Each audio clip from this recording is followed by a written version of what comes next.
저는 이름이 이종우고요. 1948년 12월 26일 생입니다. 현재 살고 있는 주소는 음성군 강곡면에 살고 있습니다. 제가 태어난 곳이고요. 1948년 12월 26일 77세입니다. 우리 나이로. 어려서 가난하지만 48년도 12월 26일 팔남매 장남으로 태어났습니다. 아들 7명에다 딸 하나.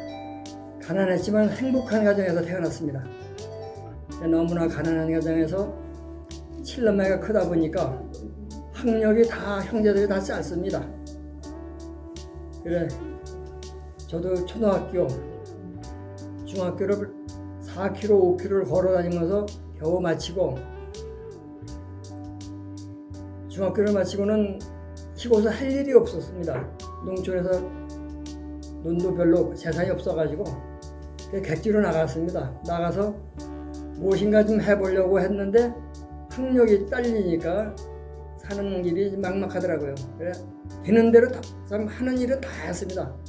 나쁜 일은 안 했지만 하여간 제가 하고 싶은 일은 찾아다니면서 했습니다. 어느덧 세월이 흘러가지고 이제 좀 나이가 드니까 공사 현장에 나가가지고 막노동을 좀 하기 시작했습니다. 동네 친구들, 좀 어려서부터 같이 자란 친구들 4명하고 같이 나가서 막노동을 하고 지나다가 나이가 이제 20이 되니까 군대 입영장이 나와가지고 육군에 입대를 했습니다. 육군에 3년 동안 만기지대를 하고 시골에서 농사를 짓는데 그때도 역시 참 보릿고개 시절이라 엄청 어려웠습니다. 그래서 집에서 농사를 지어가지고는 먹고 살 길이 없습니다. 그래도 맞이라고 해도 아들 7, 딸 하나 8남매가 살고 있는데 맞이라도 나가야 되겠다 해가지고 제대하고 나갔습니다. 나가가지고 어느 공장에 가서 일을 하는데 그 당시에 서울신문 공고에 경찰 공무원 임용 시험 공고가 났습니다. 살 길은 내가 이것뿐이구나, 죽기 살기 한번 해봐야 되겠구나. 그래가지고 책을 그때 사가지고 아는 사람도 그래서 친척 누나네 집에 가가지고 얹혀서 한 6개월 동안 진짜 밤낮을 가지 않고 공부를 했습니다. 어느 날 시험 발표하는 날 서울신문에 공고가 났습니다. 합격했다고. 참 기뻤죠. 동네에서도 난리가 났습니다. 시골 동네, 그 촌동네에서 그 당시에 경찰이면 그래도 참 봉급은 적지만 권력이 있는 시대였었거든요. 아버지 어머니도 춤을 추고 동네 잔치를 했습니다. 그 잔치를 해봐야 술 한 잔 돌리고 고기 한 번 사다가 동네 사람들하고 한 잔 같이 나누어 먹었습니다. 부산 경찰학교에 입학을 했습니다. 6개월 동안 기초교육을 받고 그 당시는 자기 연고지에 배치가 안 되고 제가 바로 인천으로 발령이 나가지고 인천 그전에는 경찰국이었습니다. 지방경찰국에 배정을 받아가지고 근무하던 중 2년 후에 또 다시 부산으로 발령이 났습니다. 부산 시경으로 발령 나가지고 2년을 근무하니까 또 진해로 발령이 났습니다. 진해 가가지고 근무하던 중 77년도에 지금 저희 집사람하고 결혼을 했습니다. 그 당시 결혼하고 나니까 봉급이 3만 원이었어요. 3만 원인데 방세 10,000원 빼고 2만 원 가지고 살았습니다. 참 어렵게 살았습니다. 고생하면서요. 1년 살다 보니까 애가 생기더라고요. 이제 큰아들을 그때 봤습니다. 정말 기뻤죠. 그러나 그때부터 삶의 전쟁이었습니다. 아이 키우랴 박봉 가지고 먹고 살랴 참 힘들었는데 2년 후에 79년도에 11.6 사태가 있었습니다. 그래 제가 평상시에 고향 쪽으로 가보려고 노력을 했는데 인천으로 또 다시 발령이 났습니다. 서울로 바로 발령이 안 되더라고요. 인천으로 발령나서 인천에서 한 몇 년 근무하다가 80년도 2월 달에 작은 아들이 태어났습니다. 그 아들 둘을 키우다 보니까 봉급이 적어가지고 집사람이 옷장사를 좀 했어요. 아파트 상가에서. 그때서부터는 정말 바빴습니다. 저는 새벽에 일어나서 남대문 시장에 가서 옷을 뜯다가 가게 갖다 놓고 출근을 해야 되고, 또 집사람은 또 장사를 해야 되고, 이렇게 바쁘게 살았습니다. 88년도 올림픽 때 경찰대학으로 또 다시 발령을 받았습니다. 그러니 달적마다 이사를 계속 해야 했습니다. 이삿짐은 싸고. 88년 올림픽 끝나고 89년도 또 치안본부 장비과로 발령을 받아가지고 이제 이사는 물론 이제 서울로 했죠. 서울로 해가지고 장비과에서 6년을 근무했습니다. 집은 천호동에 얻었는데 천호동에서 치안본부까지 서대문까지 참 거리가 멀었어요. 새벽같이 출근하고, 그 당시는 나라가 혼란스러워가지고 집에 들어가는 일이 별로 없었습니다. 다시 이제 치안본부 와가지고 6년을 근무하다가 이제 정년퇴직도 가깝고, 거리가 멀어서 강동구 천호동 경찰서로 발령을 받았습니다. 경찰서에서 10년 동안 근무를 하면서, 그 당시까지는 민간인하고 친한 사람이 없었어요. 근무하다 보니까. 이제 경찰서 이제 다녀오니까 민간인들하고 접촉을 많이 하게 됐습니다. 그래서 아는 사람도 많이 사귀었고, 앞으로 내가 퇴직을 해가지고 뭘 하고 살 것인가를 그때 생각을 해보기 위해서 제가 일부러 나왔습니다. 강동경찰서도 10년 동안 근무를 하고 있던 중 아이들은 커서 고등학교, 대학교 이렇게 나왔고, 정년퇴직을 앞두고 앞으로 내가 나가서 무엇을 할 것인가를 생각을 쭉 해봤습니다. 퇴직하면은 이제 좀 편히 쉬어야 되겠다 이렇게 생각을 했습니다. 3개월 동안, 이게 무슨 얘기지만 집사람한테 나 앞으로 죽을 때까지 쉴 거니까 일 시키지 마 이런 얘기를 했습니다. 그렇게 하라고 해가지고 근무 32년 동안 경찰생활을 하면서 국내 여행을 제대로 해본 일이 없습니다. 국내 여행은 꿈도 못 꿔봤고요. 그때부터 여행을 다니기 시작했습니다. 집사람하고 동남아 6, 7개월 다니고 유럽도 가고, 그걸 가지고 여행을 다니면서 다 쓰다 보니까 어느새 다 써버리고 없더라고요. 이제 더 갈 데도 없고 놀 수도 없고, 그래서 제가 또 일자리를 또 찾았습니다. 찾은 결과 하남시청 민원실에서 정수장 근무를 하게 됐습니다. 9년 동안을 또 다시 거기서 근무를 하게 돼가지고 9년 후에 또 거기서 퇴직을 했습니다. 서울에서 살라고 하다 보니까 서울에서는 살 자신이 안 생겼어요. 뭐를 움직여야 되는데 뭐 할 게 없습니다. 태어난 내 고향으로 가야 되겠다. 물론 집사람은 처음에 반대를 했죠. 설득을 했어요. 제가 시골 가면은 일 안 시키고 밥만 하면 된다. 이렇게 설득을 한 결과 다시 시골로 내려와가지고 농사를 안 할 수가 없더라고요. 집에 땅은 좀 있고, 복숭아 농사를 11년을 또 농사 지었습니다. 그러고 보니까 57년을 제가 일을 했더라고요. 그런데 이제 나이가 차니까 농사일이 너무나 힘들어가지고 못하겠더라고요. 지금은 못 살아가지고 가난해서 제가 복숭아 농사를 지은 건 아닙니다. 공무원 연금을 가지고 뭐 큰 돈은 아니지만 먹고는 삽니다.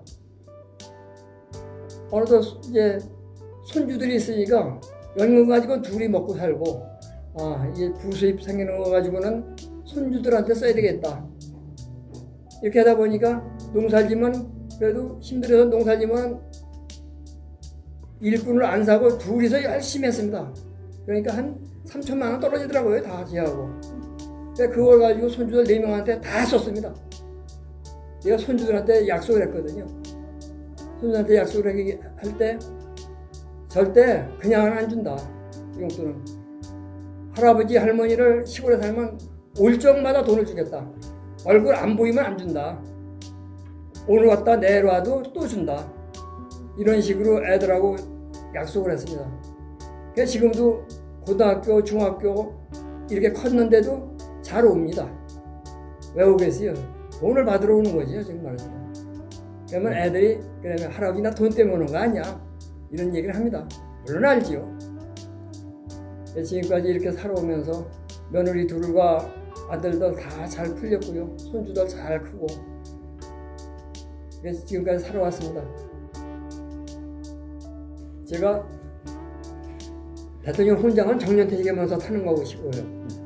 제일 국리생활 하면서 집사람이 32년 동안 하면서 제일 보람이 있던 게 모범공무원상입니다. 이 모범공무원상은 제가 탄 게 아니라 집사람이 탄 거예요, 사실은. 치안본부, 그 당시엔 치안본부입니다. 치안본부에 근무할 적에 아버님이 편찬에서 소대변을 받아낼 적에 저 사람이 그만큼 애썼을 적에 동료들이 와서 보고 추천을 했습니다. 그래서 전 경찰에서 한 명을 뽑았습니다. 그래서 제가 거기에 됐어요. 모범공무원상에서 그냥 다 주는 게 아니라 그냥 뽑아가지고 아니라 경찰 치안본부에서 한 명 뽑아가지고 전국으로 모범공무원상 각 부처에 한 명씩 뽑아가지고 버스 한 대를 대절해가지고 부부동반 해가지고 일주일을 여행을 시켜주더라고요. 그때 정말 보람을 느꼈습니다. 그리고 집사람이 남봉은 그거 하나뿐이 없다고 얘기하더라고요.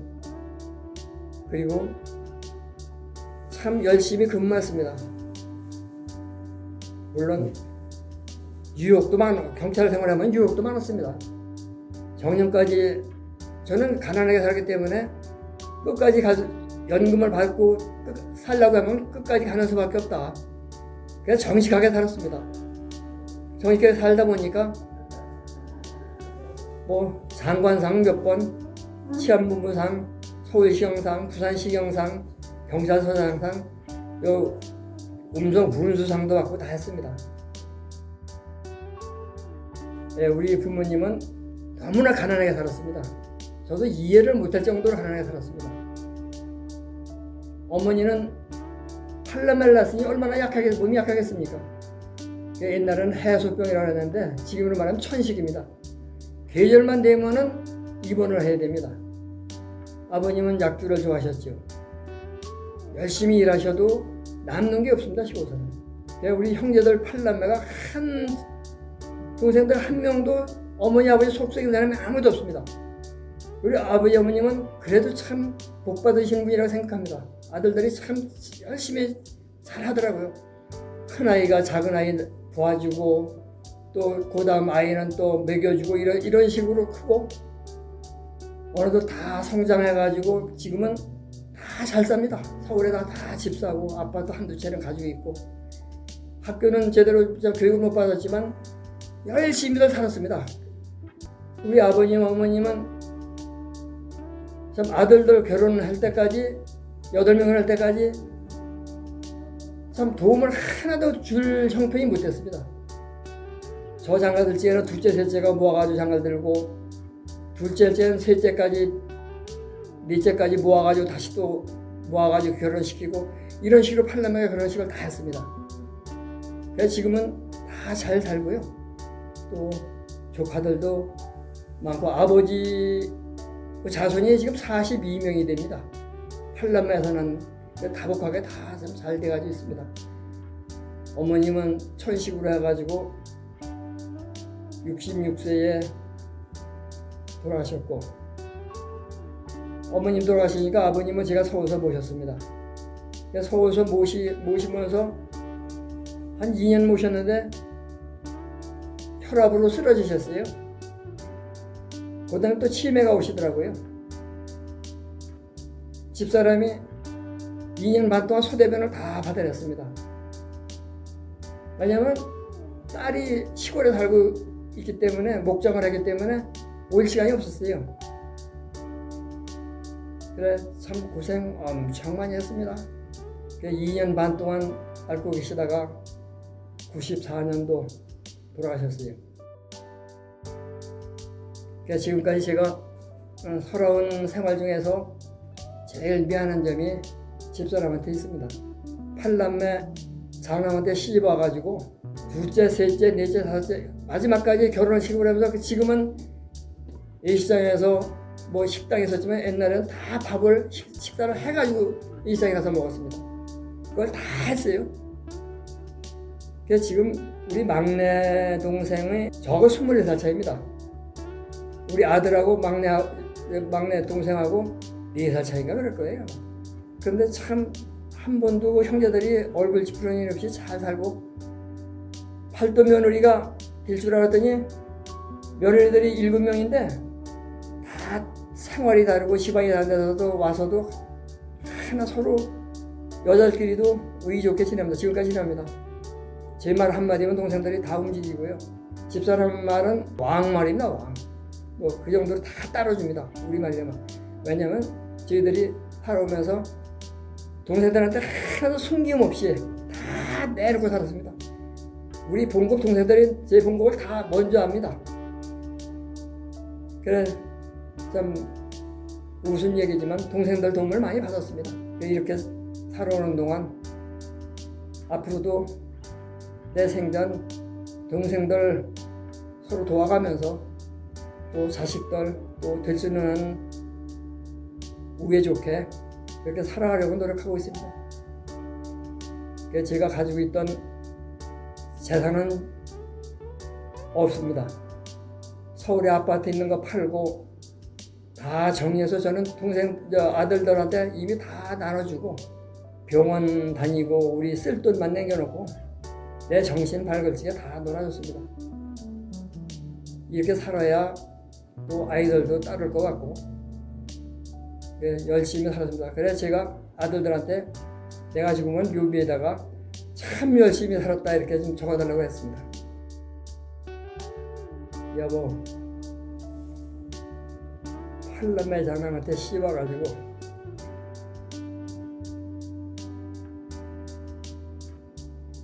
참 고생 많이 했어. 공직생활 동안 32년 동안 반은 집에 들어가고 반은 못 들어갈 정도로 내가 바쁘게 살았는데 이제 후에 내가 잘하고 있잖아. 앞으로 내가 살아있는 동안 열심히 살을게. 여보 사랑해. 저는 지금 동네에서 노인회장직을 맡고 있습니다. 물론 봉사직이죠. 앞으로 임기 동안 또 이가 끝나더라도 주민을 위해서 또 우리 가족을 위해서 열심히 살 것입니다. 그리고 저는 아는 모든 사람들 또 이 영상을 보는 사람들 정말 도와줘서 고맙습니다.